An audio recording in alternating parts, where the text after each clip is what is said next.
Hi students, this is Alex here. இந்த ப்ராப்ளத்தில் வந்து வால்யூம் ஆஃப் த கண்டெய்னர் கொடுத்துருக்காங்க, லென்த் அண்ட் பிரெத்தும் கொடுத்துருக்காங்க, அண்ட் ஹைட் என்ன அப்படின்றத கேட்டிருக்காங்க. So length breadth and height இருக்கிறனால இது வந்து ஒரு கியூபாய்டு. ஸோ நம்ம வந்து முதல்ல வால்யூம் ஆஃப் கியூபாய்டு அப்படின்னு எழுதிட்டு இதோட formula L into B into H அப்படின்னு போட்டாச்சு. அண்ட் இதோட வால்யூம் வந்து 1440 மீட்டர் கியூப், லென்த் வந்து 15, பிரெத் வந்து 8, ஹைட் வந்து கண்டுபிடிக்கணும். இப்போ இந்த ரெண்டு நம்பரும் இந்த பக்கம் டிவிஷனில் வந்துடும்.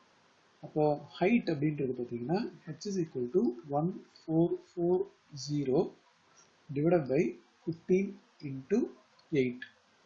இதை நம்ம 2 டேபிளில் கட் பண்ணால் 720, இது 2 டேபிள் கட் பண்ணால் 4, மறுபடியும் 2 டேபிளில் கட் பண்ணால் 360, அண்ட் இது வந்து 2.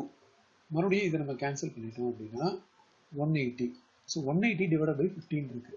ஸோ ஹைட் வந்து 180 டிவைட் பை 15. இதை 3 டேபிளில் கட் பண்ணால் நமக்கு வந்து இந்த இடத்துல 5 வரும். இதை 3 டேபிளில் கட் பண்ணால் 3, 6, இது 0.